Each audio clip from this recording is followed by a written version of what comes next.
and it's wonderful to have all of you here for this fine program this afternoon. Just like you are here as we are in our 65th year of existence here in Litchfield.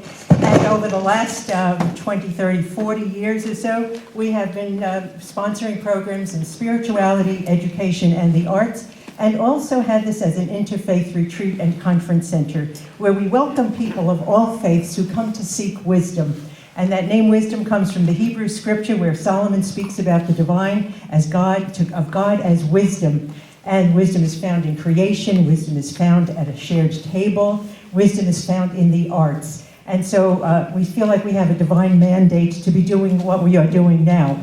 Now, since I mentioned wisdom is found in creation, you may notice in this chapel, the windows are themes of creation. So with that as a bit of an introduction to Wisdom House, and which you always welcome back here, I'm going to turn this over to Sister Joanne Ayanati, our Art and Spirituality Coordinator, to really begin the program. Thank you.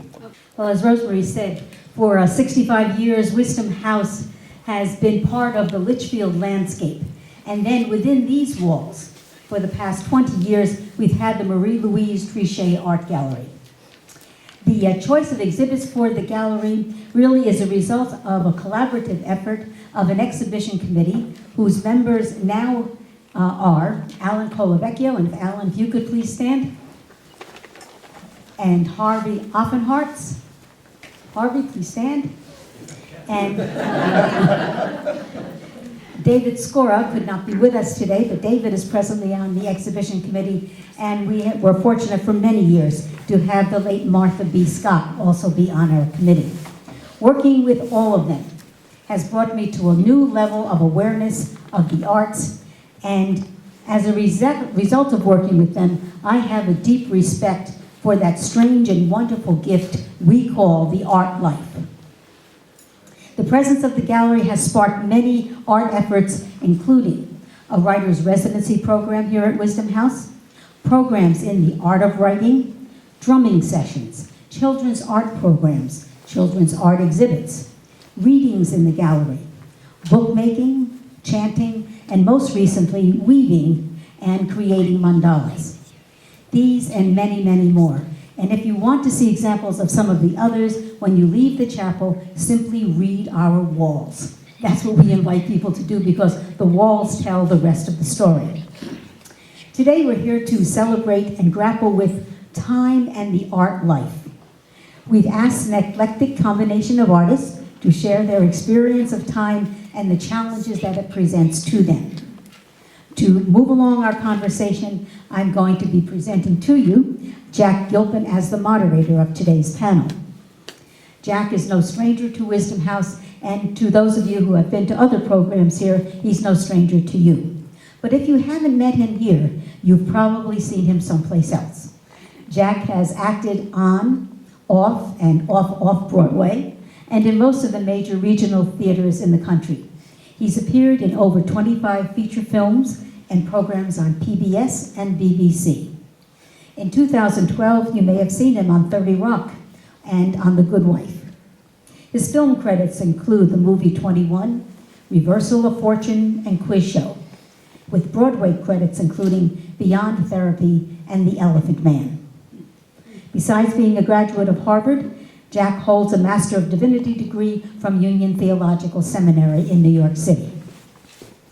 In December 2012, Jack was ordained a priest in the Episcopal Church and now serves as the priest in charge at St. John's Episcopal Church in New Milford. So, welcome to you, welcome Jack, and as Jack approaches the podium, I'm going to ask you if you would please close down any electronic devices you may have so that you can give all the attention you have to savor the time we're going to be spending together. It's great to be back at Wisdom House, and I think it's appropriate to point out, you've mentioned wisdom a lot. Wisdom in the Old Testament and in the Greek world is feminine. Of course, thank you. Yes, we have people on the panel today from a very wide range of disciplines, and the whole question of time, not just in the arts, but in the world generally, is one that is, I don't know that there's a more important one or one in today's world, one that has changed and has forced our life to readjust over the last 20, 30 years. So I think it's a great topic for us all. I'm going to introduce who's here. Phoebe Katzen has designed and built costumes for many, many years, has works currently for Momix and has done so for how many years has it been? Past 15 years. Past 15 years. Has also worked for Kitty Daly, Kitty Leach, Greg Barnes, and Allison Connor. Momix works all over the world, but I've been on the internet and I've seen what flights of the imagination are expressed in your costumes, and if I would suggest that you do as well, because costume designers work behind the scenes, but having been an actor and being an actor, I know how important they are. David Colbert is an award-winning sculptor who has been shown all over Connecticut, including the Aldrich Museum in Ridgefield, the Westport Arts Center, the Connecticut State Capitol, City Lights Gallery in Bridgeport, and the New Arts Gallery here in Litchfield. He has had commissioned work all over the country: Florida, Ohio, Texas, Massachusetts. And two of his pieces are in the MLT Gallery right down the hall here. So after this is over, if you haven't done so already, they're beautiful pieces. Check them out. Sheila Nevins is the president of HBO Documentary and Family Programming. She started at HBO since 1979, has worked on films, produced films that have won dozens of Oscars, Emmys, and Peabody Awards. She has 21 individual Emmys, which is more than any other individual. And in 2000, she was inducted into the Broadcasting and Cable Hall of Fame.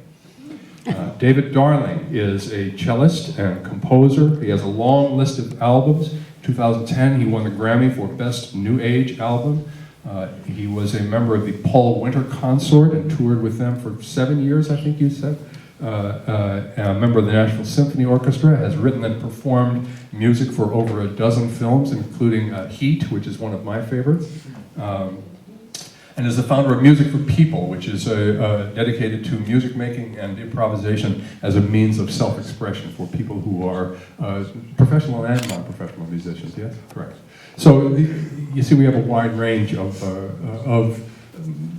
arts and styles here, and I told them, I gave them the first question just to start out, and any of you guys can jump in anytime, so I'll just repeat that first question. Each of you has been doing what you're doing for 20 years and more. Over that period, has the nature of time in what you do changed? And if so, how? In my work as a composer, it's amazing that digital technology is with us now. It made recording so much easier and the editing so much easier. We used to have big tape this big to record on, and then you used a razor blade to do editing. So when digital came along with this wonderful fuzzy worms, or whatever you want to call them, it was, to me, as having been around for a while, that just blew my mind, because it was so easy to edit because of digital technology. So it saves time and gives the artist or composer or filmmaker just tremendous control over what they're doing in a very immediate way. So that's one thing I think is interesting about time. I think time is interesting in two ways. One, it creates this digital world, which I learned more slowly than my colleagues, but I'll catch on eventually, makes things move so fast and makes more people able to make things. So it's harder to find excellence in this very fast world. At the same time, as the digital world happens, you find yourself with less time on the other end of your life.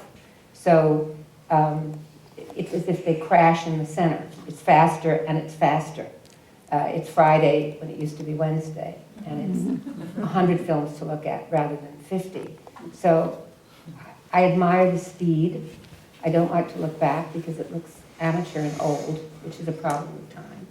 But I treasure it a little more because of the speed, because it's so fleeting. So I could talk on both sides. So which side would you want me to be? No, but I could argue I hate it, and I could argue that I love it.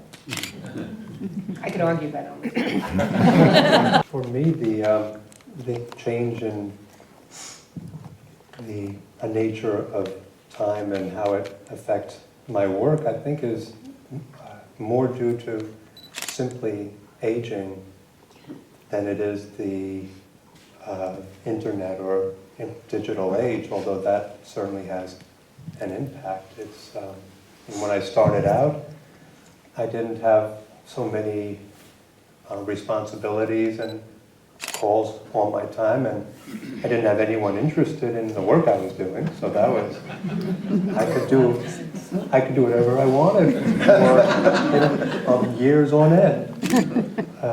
But as I've gotten older, it's there has been fortunately some interest in what I'm doing, but even larger than that is just the responsibilities and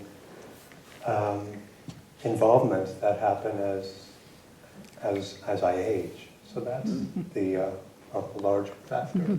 Me, I would have to say that time has been nothing but a friend, because the more you work at your craft, the more experience you have. And so each problem that comes to me or each design that comes to me, I have years of experience behind me to bring to that, to figure out how I'm going to construct something or design something. So it's really, the digital world doesn't affect me at all. Really, time is my friend. And you just learn to pace yourself, and you have more of an understanding of how long something's going to take you and how you can use your time more wisely.